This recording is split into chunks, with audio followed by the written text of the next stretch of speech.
परंतु हा प्रतिसाद जसा सत्ताधाऱ्यांना इशारा आहे तसा तो विरोधकांनाही इशारा आहे. कारण या देशामधील विरोधी लोकांकडे जाण्यापेक्षा ते जर एका तिसऱ्या व्यासपीठावर जात असतील तर याचं मला असं वाटतं की विरोधकांनी देखील याचं जाण ठेवली पाहिजे.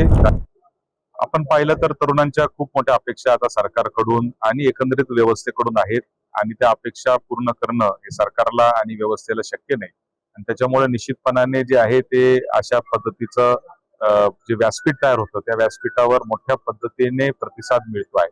परंतु हा प्रतिसाद जसा सत्ताधाऱ्यांना इशारा आहे तसा तो विरोधकांनाही इशारा आहे. कारण या देशामधील विरोधी लोकांकडे जाण्यापेक्षा ते जर एका तिसऱ्या व्यासपीठावर जात असतील तर याचं मला असं वाटतं की विरोधकांनी देखील याचं जाण ठेवली पाहिजे, जाणीव समजून घेतलं पाहिजे. हा प्रश्न काय फक्त कोणाच्या तरी विरुद्ध किंवा कोणाच्या तरी बाजूनी असं त्याला स्वरूप न देता, कारण असं कुठलंही व्यासपीठ तयार झालं की विरोधक खुश होतात. त्यांना असं वाटतं की आता बघा सरकारच्या विरुद्ध वातावरण तयार होतंय.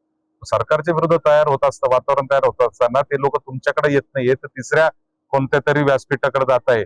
याचं तरी मला असं वाटतं की थोडंसं चिंतन हे विरोधकांनी देखील केलं पाहिजे.